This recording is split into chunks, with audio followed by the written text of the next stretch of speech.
Hey there, movie fans. What a busy week for FYC. We had the Producers Guild nominations, the Directors Guild nominations, the SAG Award nominations, the Golden Globes, and we are going to revisit our picks for Best Director. The timing, of course, is perfect because we just had the DGA noms. As always, FYC is this guy, the amazing Perri Nemiroff, and the mighty Jeff Snyder. Guys, how you feeling this week?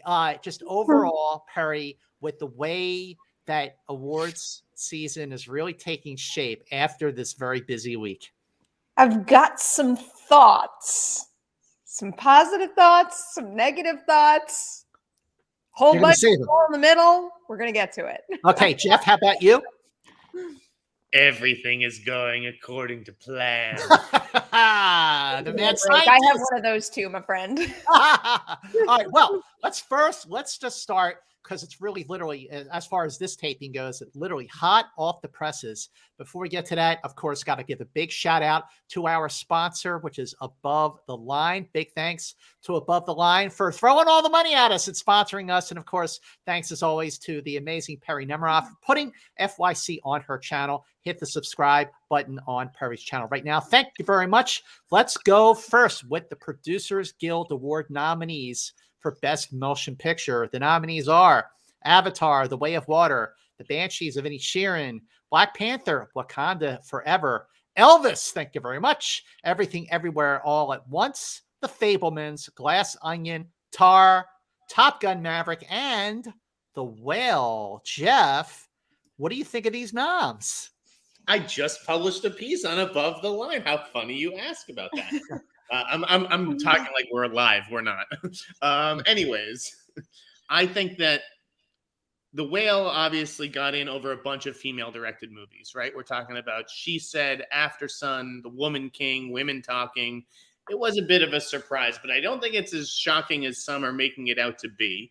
The Whale has actually didn't perform nearly as well as The Woman King, don't get me wrong, and this is a group that respects money above all, I think. But the Whale has actually performed quite well in limited release. It is a box office success story. And I thought it was, the superior movie, really. I'm a big fan of The Whale, and I think it deserves to be here, even though it's been critically lambasted by much of film Twitter. I think it was, I was excited to see it there.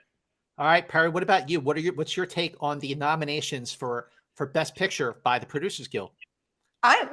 In speaking about The Whale in particular, which is obviously the surprise nominee here, I'm not super negative on it. I'm more positive and somewhat mixed on certain points. But I think in particular, Women Talking and The Woman King are the far superior films, even though I think The Whale is pretty damn good too. But the fact that those two were left, especially because I don't know. When I think about the Producers Guild Awards, I think about certain elements that have to go into a production and what you need to do to achieve a certain production value. And Women Talking and The Woman King are the bigger feats in my mind. And I thought they were likely nominees here, not necessarily The Whale. And I don't know, even when I look at something, Tar did feel kind of likely given the overwhelming support it's gotten on the award season circuit thus far. But I could think of a bunch of things on this list that I guess in particular, The Woman King would come above on my personal list for this particular honor.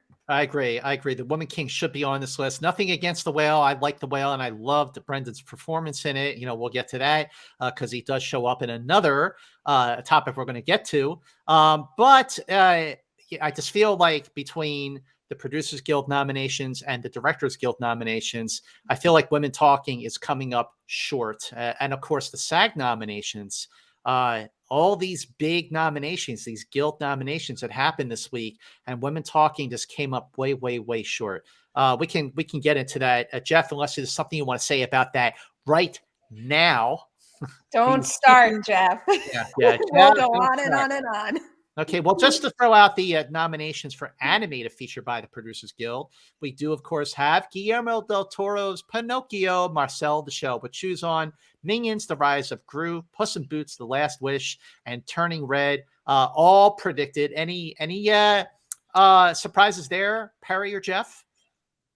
I mean, not especially. I guess of the bunch, the one that surprised me maybe a little bit is the Minions movie getting in over, I don't know, like some of the other productions. But even then, it's not like anything was like a real big front runner that I'm shocked isn't being honored here. I think that's just the way it was shaping up to begin with. What about you, Jeff? I mean, Minions made money. Again, that is what the PGA is first and foremost interested in. I mean, were we expecting them to give it to Dwayne Johnson for DC League of Super Pets? Well, I do have to say that a lot of the nominations for Best Picture are blockbusters. So after the last couple of years, where especially that first year during the lockdown where theaters were closed completely, and then you have movies like Avatar and Black Panther and certainly Top Gun and Elvis, all of those movies which brought people back to the movies, especially Top Gun and Elvis. I'm thrilled to see these kinds of movies showing up on this list versus a bunch of indies. And of course, I do love the indies, but this is a very crucial year for movies and for seeing movies in theaters. Perri, you look like you got something to say. Well, I just like throw out a title or two that might have been deserving of this honor over Minions. Maybe Wendell and Wild. Again, how they make those movies is a true feat in every single department to me. So I might have put that in instead. The Bad Guys. The Bad Guys is also a solid film. I know you love Apollo 10.5, man. The Sea Beast has a little bit of momentum behind it. I don't know. I think that maybe the Minions choice does point at a preference for big box office hits in this particular case. And he's a big name producer too, Chris Meledandri. Like, the producer of Apollo 10.5 is obviously Richard's longtime guy, but not quite the same, name. With the Woman King, though, I wanted to just back up because I do think that is the big snub overall, as good as I think She Said and After Sun are. But I wonder if the Woman King, because it's not a small movie, right? Like Tar got in, The Whale got in. Those are smaller films. The Woman King feels like a big film. And I wonder if the Woman King was more compared to the other big movies, which is why it sort of found itself on the outside looking in, as opposed to movies like Tar and The Whale. Good point. Very, very, very good point. I mean, instead of Minions, I mean, I certainly would have chosen Apollo 10.5. That movie dropped in the spring. Certainly, it premiered at the South by Southwest Film Festival back in March. And then there was a lot of controversy, or at least controversy that Netflix and Richard Linklater had to deal with. Like, is it an animated feature? I'm like, yeah, duh. If Marcel the Shell with Shoes On is an animated feature, then Apollo 10.5 is certainly an animated feature. That was just one of my favorite movies of the year. I'm surprised it didn't get nominated. But moving on to the SAG Awards. This is where the conversation is sure to get very, very interesting. The nominees for female actor in a supporting role: Hong Chow, The Whale; Angela Bassett for Black Panther, Wakanda Forever; Kerry Condon for The Banshees of Inisherin; and both Jamie Lee Curtis and Stephanie Hsu for Everything Everywhere All at Once. Missing from this category: no Jessie Buckley for Women Talking. No Dolly DeLeon for Triangle of Sadness. Perri, what's your take on that? You both know how I feel about Women Talking in particular, and I love Dolly and Triangle of Sadness too, but I can't argue with this list at all. These are 5 exceptional performances that I'm truly very excited about. And would you look at that? Jamie Lee Curtis and Stephanie Hsu, just how it should be. Yes, I completely agree. And I got to say, Angela Bassett, we left her off our revision list for Best Supporting Actress. I think that was a big, big, big mistake. Not only does she need to go back on that list, but she's looking like a front runner to win. But we'll get to that when we do our predictions next week for the nominations. Jeff, what's your take on supporting female actor? I wouldn't go rewriting the books just yet, guys. First of all, I don't think that SAG is going to line up with the Oscars. I mean, the guilds rarely do. I think that Stephanie will find herself on the outside looking in. I do think that Dolly De Leon or Jessie Buckley will get in. I think at the international, segment of the Academy in particular, we'll get behind Dolly De Leon. Again, we didn't even have Angela Bassett on that list, so let's put her on. I just don't see how Stephanie gets on that list. And I also don't understand how the Golden Globes suddenly made Angela Bassett the front runner to win. There's no overlap in the voting bodies. I don't think that she is going to win an Oscar for a Marvel movie. I do not think that's going to happen. I would not rule her out. I think that she is a front runner to win. I'm not calling it, but I'm saying she's one of the front runners to win supporting actress for the Oscars and maybe for the SAG Awards too. Perri? I don't think the Golden Globes mean anything about her chances to win this award. The one thing I am considering right now, though, is just, and I talk about this a lot, just the human inclination to maybe say, well, I'm going to give Women Talking the ensemble nomination in this particular award show, and then I won't, and obviously that doesn't line up for every film here. I'm just saying what might have led to Jessie Buckley getting bumped out and someone else getting that slot, whereas at the Academy Awards we do not have an ensemble award, so that could change the playing field a little. Well, we'll get to the Golden Globes in a moment. In terms of credibility, no, I don't think they really have any. But in terms of marketability, I think that's where the Golden Globes have really made their impact and may or may not do so this year. More on that in a moment. But Jeff, what do you got? Well, with the Golden Globes and the marketability factor, I mean, I'll even give it the credit and say, okay, there is a PR bump or something associated with this show, right? Exactly. At the same time, we also have to be realistic about the fact that this show is maybe 10% of what it once was. Maybe 10%. Yeah, you're right. Ratings-wise, impact-wise, everything. So, really, what are we even talking about? Right? Even well, 10 times as much, how much impact did it really have? I mean, in terms of ratings, certainly, I mean, the fact that the Golden Globes were down 26% from 2021, which was the last Golden Globes presentation, and that was a virtual presentation because that was at the heat of COVID. The fact that it's down 26% from that, I mean, yikes. But, you also didn't have them last year. They also aired on a Tuesday. But in terms of our little bubble of the business and everyone who reads the trades and follows FYC like we do, that's the market. Again, that's the marketability factor. I'll get to, I really want to make my point about the Globes in a moment, but I want to move on to male.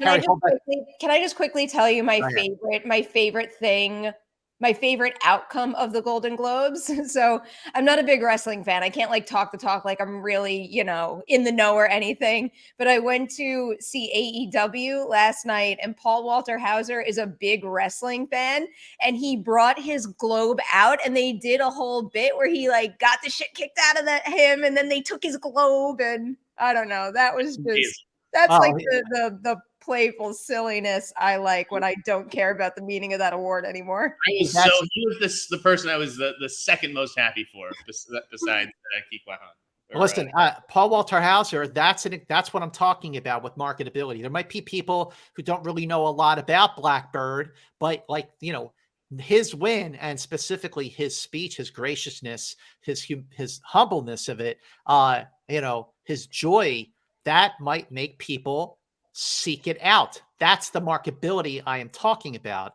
So there is something. And look, I remember I was doing a Q&A with Rachel Brosnahan a few years ago, and she told me that the whole reason people discovered The Marvelous Mrs. Maisel on that first season was because it won the Golden Globe in its debut year. So, that's what I'm talking about with marketability. Say all you want about the credibility. I'm right there with you. But in marketability, regardless of the ratings in our business, there's something to be said about the exposure that a TV series or a film gets when it is not a blockbuster and it wins a Golden Globe. Moving on to male supporting actor, Paul Dano for The Fabelmans, Brendan Gleeson for The Banshees of Inisherin, Barry Cohen, Yeah, is that his name? For the what is it? How do you pronounce it? So there were some people saying I was wrong, but there were more people saying I was right last time, and I don't know. I'm gonna keep saying Barry Keoghan Okay, Barry until I Keoghan hear otherwise. for the Banshees of Inisherin. Thank you, Perri, for going out on the limb there. Ki Hoi Kwan for Everything Everywhere. Eddie Redmayne for The Good Nurse. Missing in action from supporting male actor. No Brian Tyree Henry for Causeway. No Judd Hirsch for The Fablemans. Jeff, you're shaking your head like in agreement with those.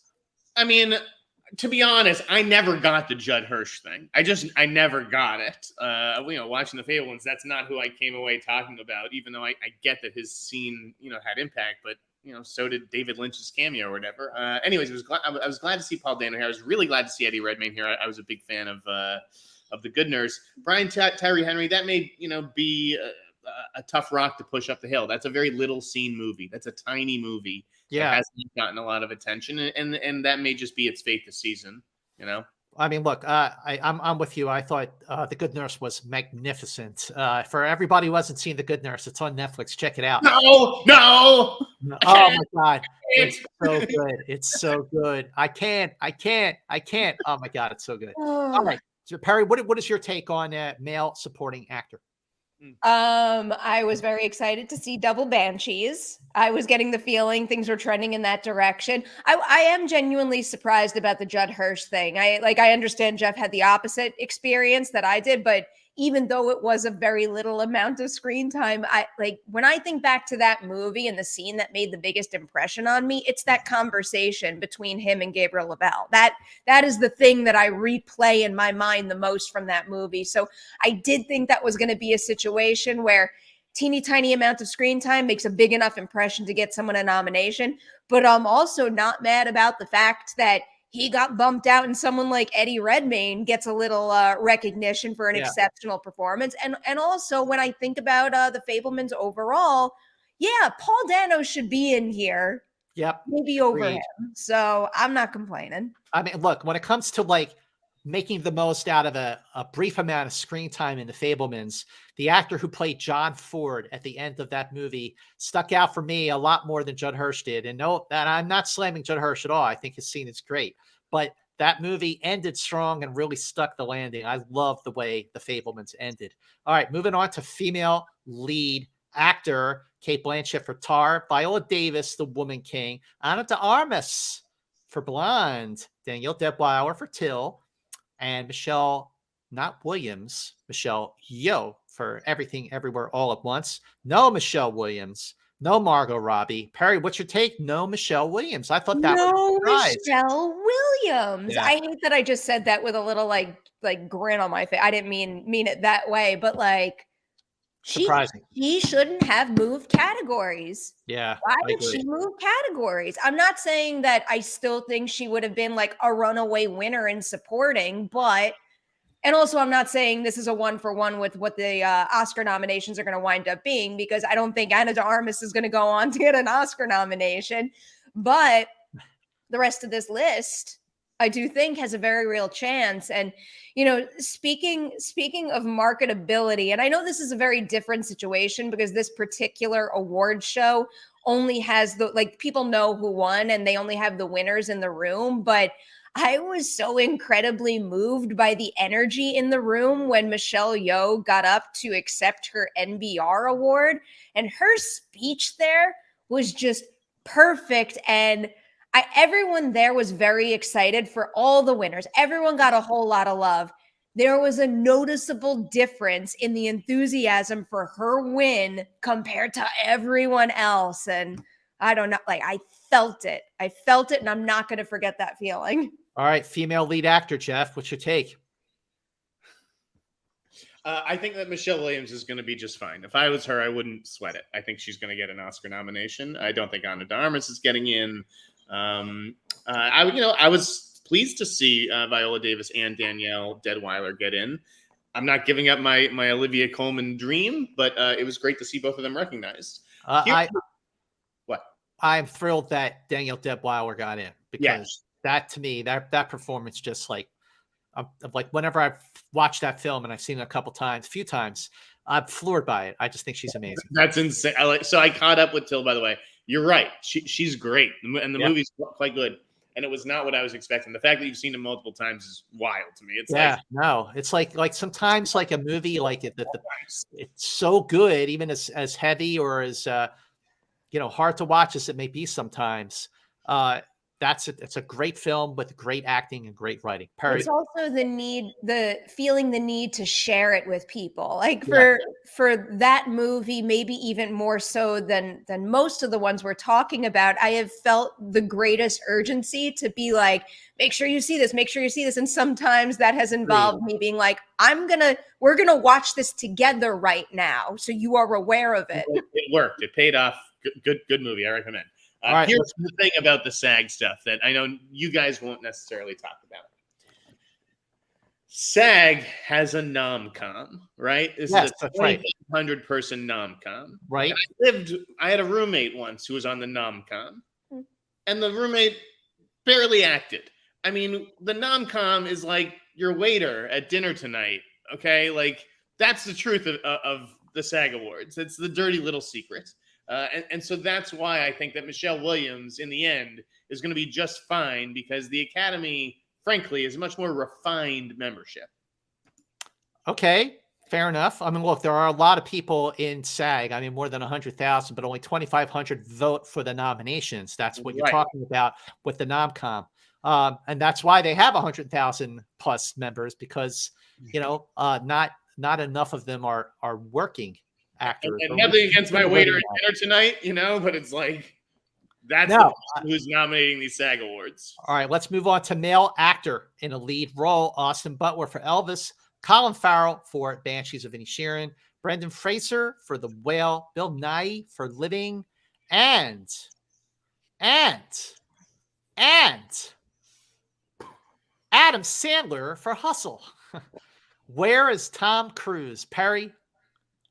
Hey, I'm not mad about it. I like seeing Adam Sandler get some credit here, but this just speaks to the type of conversation we've been having with this particular category. We're feeling good about 3 or 4 of these slots. I think this list here further emphasizes the value of our own, but that 5th slot's a toss-up, and I'm not going to run around now and say Adam Sandler's going to get an Oscar nomination, but I think this just speaks to the big old question mark around that last slot. So maybe it's Adam Sandler. Maybe it's still Tom Cruise. Maybe it's one of the A24 actors we've been talking about. I don't know. Jeff? Adam Sandler has a 0% shot at an Oscar nomination. 0%.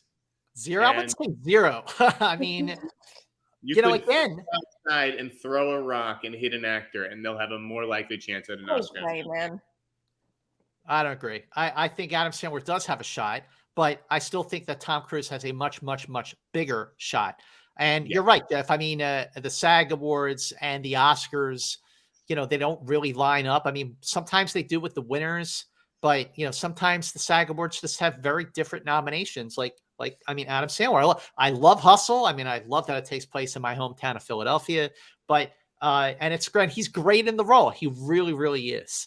All right. No joke. Here's the person to watch for in that 5th slot now. Okay. In the last few days, there have been 2 gigantic news stories about Paul Mescal. Okay? People want to anoint the next star, just like Austin Butler's getting a lot of love and stuff. Don't be surprised if he gets that slot. I wouldn't be surprised. I wouldn't be surprised. Not at all. I think he's got a real chance. Great choice. We'll see, won't we? Next in a couple weeks. All right, Best Cast. Best Cast is the SAG Award equivalent of Best Picture. And then it's also not the SAG Award equivalent of Best Picture. It's their top prize. The nominees for Best Cast in the Motion Picture are Babylon. Hello, Babylon. Missing from the list of Producers Guild nominees and Directors Guild nominees. The Banshees of Inisherin, Everything Everywhere All at Once, The Fabelmans, and Women Talking. Jeff, what's your take on Best Cast, and who do you think is going to win here? Oh boy. I mean, I think Everything Everywhere has a great chance here, but I think Banshees may give it a run for its money. Perri? Again, when I did the last set of Oscar predictions for Above the Line, I said Best Picture is between Top Gun, Fabelmans, and Banshees. And I And do not Everything Everywhere? You don't think Everything Everywhere is part of the conversation for this? No, I do not. Why not? I've been saying this for months. I just think it's too strange. And Banshees is also strange, which is why I think it's really between Fabelmans and Top Gun. But Banshees is a good contender. It's a movie everybody can get behind because everybody has friends and has lost friends. It's as simple as that. Not everybody has had friggin' hot dog fingers. I think everyone has. I don't want to say this and speak to everybody, but I do think it's a very universal experience in terms of what the everything bagel represents, and being able to put like a really complicated human experience into such a simple and like widely seen and like really like basic and random and weird visual representation like an everything bagel. I think that was genius, and it makes this wild bonkers concept be able to touch probably the majority of people. Let me ask you this question, Perri. Maybe 2 weeks ago, I think most pundits would have said, "Oh, Everything Everywhere All at Once is going to win Best Picture." After everything that's happened in the last 2 weeks, are you as confident? Yeah, I think I'm as confident, but I'm also not someone who's been running around set like it's definitely Everything Everywhere. Like, no, I think realistically it is a front runner, but I also think Banshees is, and I think Top Gun is. I think it's 4 movies for me. It's Everything Everywhere, Fabelmans, Top Gun, and I guess Banshees. I don't think Fabelmans is anymore. Sorry, I interrupted you, Perri. No, I don't think. I used to think Fabelmans was one of the top contenders there to win. I think it is slipping and slipping and slipping. I still think. All right. On that note, Perri Nemiroff, here's the deal. So the Golden Globes returned, but if you have an award show and nobody watches, did it happen? Of course, people did watch, but not a lot.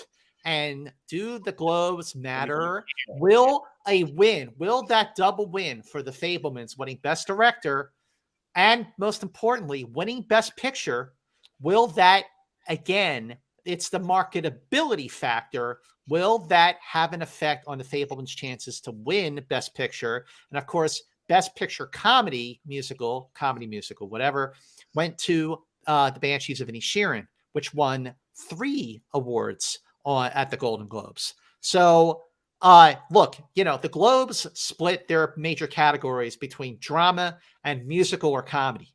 So in the case of motion picture, you have Fabelmans won and Banshees won. In the case of actor, Austin Butler won for Elvis.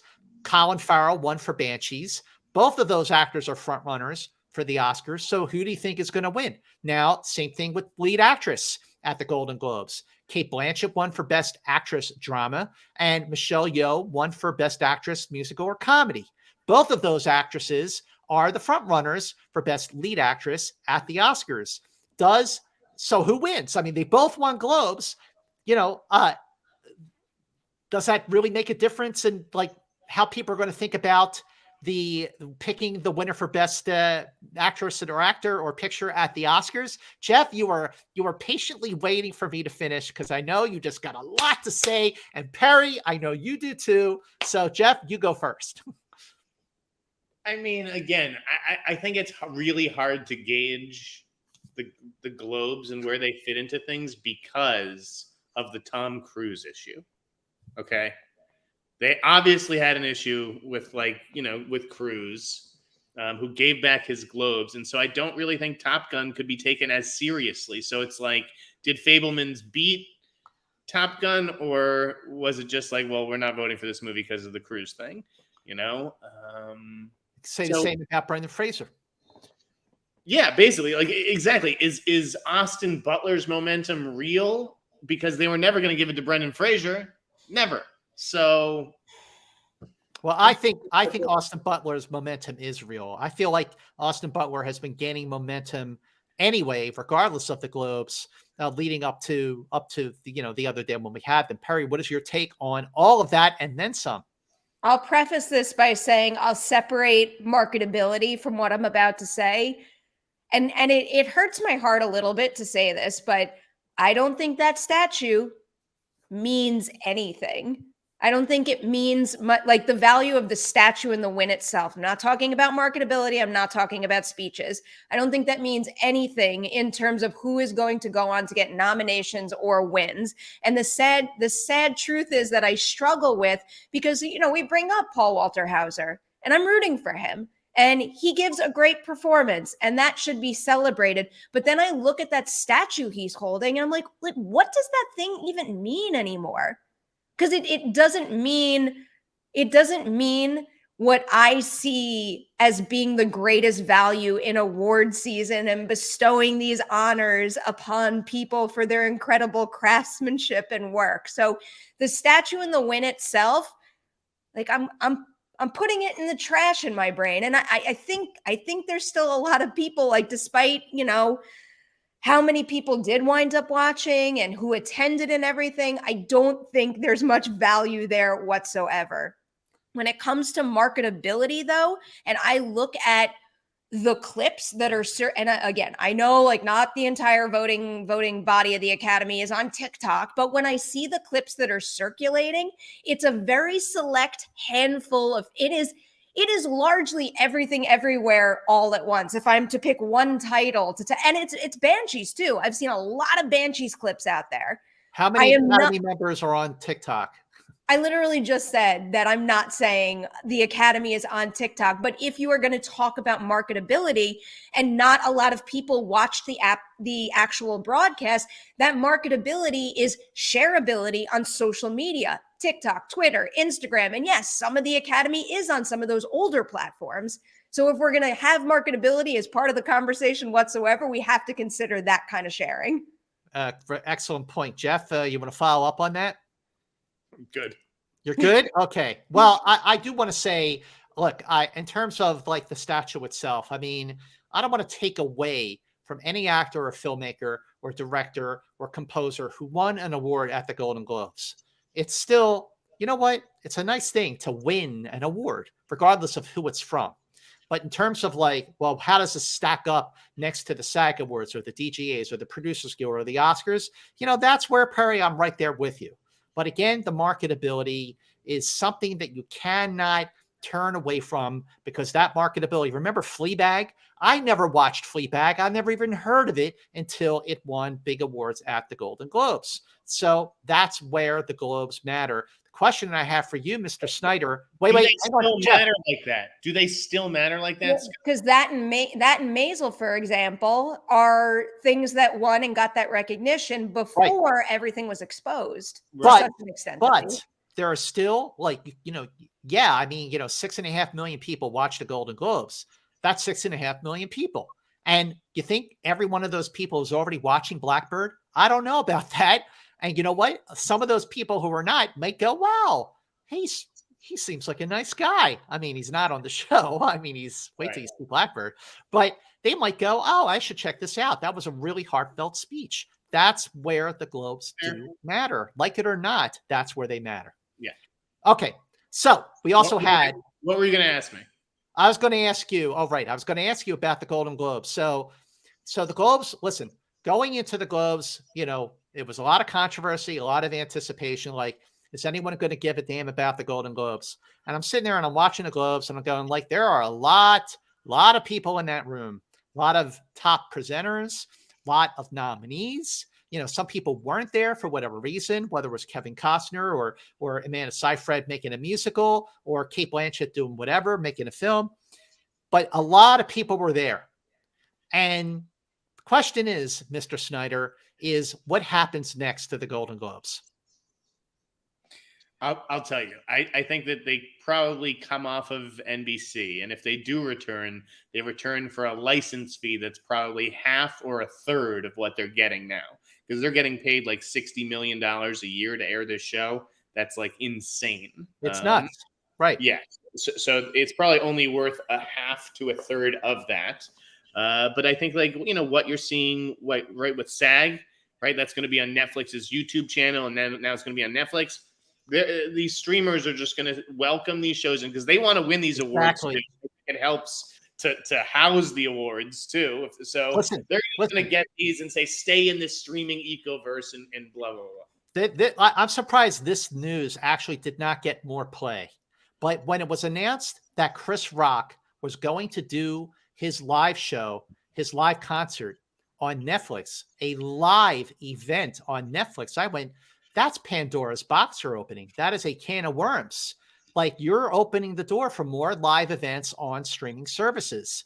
So now you have this news this week that after this year, where the SAG Awards will be on the Netflix YouTube channel, next year, 2024, the SAG Awards will stream on Netflix. Well, if NBC lets go of the Golden Globes, and I don't know if they will, they might go, well, I don't know, maybe there's something still there. But if they do let it go, what's to stop Netflix or Amazon or Hulu or Paramount Plus from picking up the Golden Globes? I mean, no one's watching broadcast TV, but everyone is watching streaming. And those numbers could go up on award shows if they start streaming on the streaming services. What happens to the Oscars if they left ABC? You mean to tell me any one of these streaming services wouldn't probably pay double what ABC is paying to get the Oscars on their streaming service? And I'm sure a lot more people would watch. Perri, what do you think? More broadly about award shows being on streaming services, I don't think anyone could give you a realistic answer about that right now. A lot of these streaming services are pulling back on spend. I definitely don't think it's realistic to think that if a particular show left a network, that a streamer would swoop in and pay double, or if not like even significantly more for that. I don't think they're spending money on things that don't also have a big return. Like, it is proven for years and years and years that we can't get people to tune in for award shows. And I don't think moving them to a streamer is going to be the thing that changes that. I'm not saying that's not a bad idea or a better idea than continuing to broadcast these shows, but I don't think it's that easy and simple, especially in a changing marketplace right now. Well, I think the question is this. I think the question is this. So the award shows, the ratings for the award shows have been going down for years. Now, are they going down because the ratings for broadcast television in general are going down, or are they going down because, or right, okay, or let me finish my question, or are they going down because, you know, people just don't care about award shows anymore? So the question is, for everyone watching this episode of FYC, I pose the question to you: if a couple. So, are you watching these award shows? Are you watching them, or are you not watching them because you don't care about award shows, or are you not watching them because they're on broadcast TV and you don't want to deal with the commercials? And the third question, this is most important: would you be more inclined to watch an awards show if it was on a streaming service like Netflix or Amazon or Hulu or whatever? Would you be more inclined to watch the Golden Globes or the SAG Awards or even the Oscars if they moved to a streaming service? Comment below and hit the three of us up on Twitter and let us know what you think. I was going to say that I think that ratings would absolutely go up if it was on Netflix. There's no question. I think that, you know, if 6.5 million people watched the other night, you could get 5 or even 10 times that to watch on Netflix live. However, the problem is that that program has no value almost immediately after it airs, right? Like, I mean, maybe I could see going back and watching old Oscar shows, but like, who's going to watch the SAG Awards more than 24 hours after the winners have been announced? Oh, I don't think anyone's clicking on that tile. So that's why there's no value.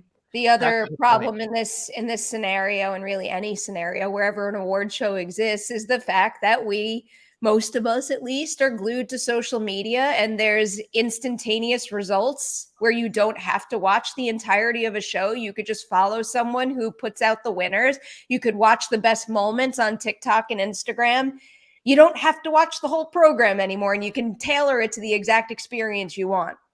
Well, I missed the first 15 minutes of the Golden Globes the other day, but, you know, that's okay because I read about, you know, Angela Bassett and Ke Huy Quan's wins on my phone. So you're right, Perri, 100%. All right, let's just move on to the final category, which is the Directors Guild nominations, which are Steven Spielberg for The Fabelmans, the Daniels for Everything Everywhere, Todd Field for Tar, Martin McDonough for The Banshees of Inisherin, and Joseph Kosinski for Top Gun, knocking it out of the park. I am thrilled that he got nominated for a DGA award. But again, Sarah Polley, in fact, no women were nominated for the main award at the Directors Guild.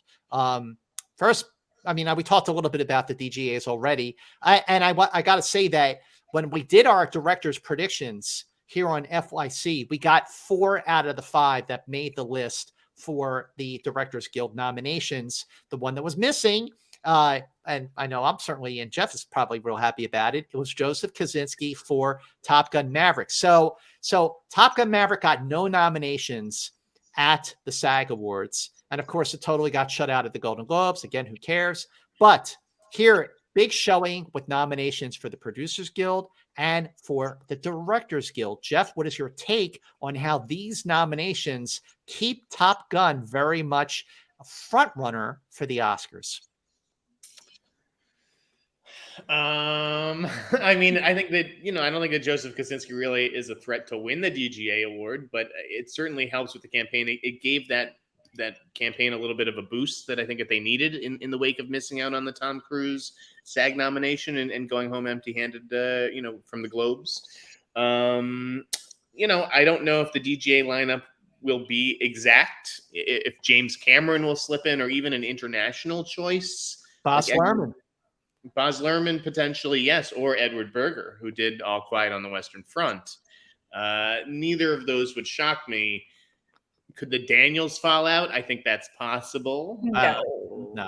I couldn't contain myself. I didn't mean to interrupt you. No, it's okay. All right, Perri. I think it is possible, but go on. I think there's a good chance the Daniels could actually win this. I'm not definitely not bumping them out of my nomination picks, but I also think that they're legit front runners here. But I don't want to rain on your Joseph Kosinski parade. And I am happy for him. Like, again, that is an exceptionally well-crafted blockbuster, something on a level that we rarely get and is pretty phenomenal and should be celebrated. But it really breaks my heart that not a single female director was given this honor. It's not like it's a year where I could say, well, all of these 5 men are more deserving. And they're, we just didn't get any good female direct. That's not. You got the Woman King. You got She Said. You got Women Talking. And Sarah Polley in particular were very much in this conversation, very deserving. And again, I am very impressed by Joseph Kosinski's work. I would bump him out for one, if not both of them, any day. Right. And the fact that I just see their award season chances slipping away is. It's really crushing to me. I get it. I feel your pain, and I agree with you. I think in this case that the nomination here for Best Director for the DGA, anyway, for Joseph Kosinski is a very, very, very big win, because he was not being talked about for Best Director in any guild or critics group or whatever, like the movie itself has been talked about for Best Picture. So I think, the fact that Kosinski got nominated is a big, big boost. I still think the front runner here is Spielberg for The Fabelmans. Yeah. As much as I love Everything Everywhere, and I would love to see the Daniels win Best Director, I still think the front runner is Spielberg. Jeff? I think that the front runner is Spielberg as well, but come on. I love She Said as well. She Said was like my number 5 movie of the year. How can you compare what Joseph Kosinski did in Top Gun Maverick to what Maria Schrader did? It's a completely different type of feat. And if we're going to have this conversation about whose merits should be valued higher, given the genre that they're working in, we could have the same conversation about a Best Picture winner. Should a big, gigantic blockbuster be the Best Picture winner because it does these mind-blowing big budget things in all these departments? Or should we be considering something a little more dialogue driven, like Tar? One is about a movie and one is about an individual feat. And Top Gun is a feat of direction in a way that She Said simply is not. It's a different kind of feat of direction. And again, if I were to pick the nominees, and focus just on female directors, I would be picking Gina Prince Bythewood and Sarah that's the one Polley who has over an her. argument. And that's the one who has an argument, Perri. But it's like when everyone else gets lumped in just because they're women, I just don't understand how you can say Sarah Polley should be nominated for this because she directed Women in a Barn. I never want to be in a situation where I'm saying that, well, there's no women, so we have to give it to like at least the best. Like when a female director gets nominated for an honor like this, it needs to mean just as much as the men in the conversation. It can't be forced to meet certain numbers. But that's not even what I'm talking about here. I'm talking about them being very, very deserving of this honor, where I could probably pick one or two people to bump out and put one of them in here. No question that they're deserving. The problem that everyone mistakes is that there's 5. There's a limit. There's only 5. There's a whole bunch of deserving people, but there's only 5, and you got to choose the best 5. And I think they did. All I can say is I disagree on that point. Well, on that note, again, a very, very busy week here for us at FYC. And next time on FYC, we are going to predict our final predictions for the Oscar nominations in the major categories, because the week after that are the Oscar nominations, and that is going to be an exciting day indeed. So thank you, as always, for watching FYC. Make sure you subscribe to Perri's YouTube channel, hitting subscribe below. And again, please make note that our sponsor is Above the Line. Check out Above the Line. Check out Jeff's amazing writing for Above the Line. And make sure you join us for the next episode of FYC. We already know that you are sharing FYC on all your social media platforms, so everyone can see the best, most fun, the most passionate, the most heated, a weekly award season show you will find anywhere in the galaxy. Thank you so much for watching. And until the next episode of FYC, you know the drill. FY, see you later.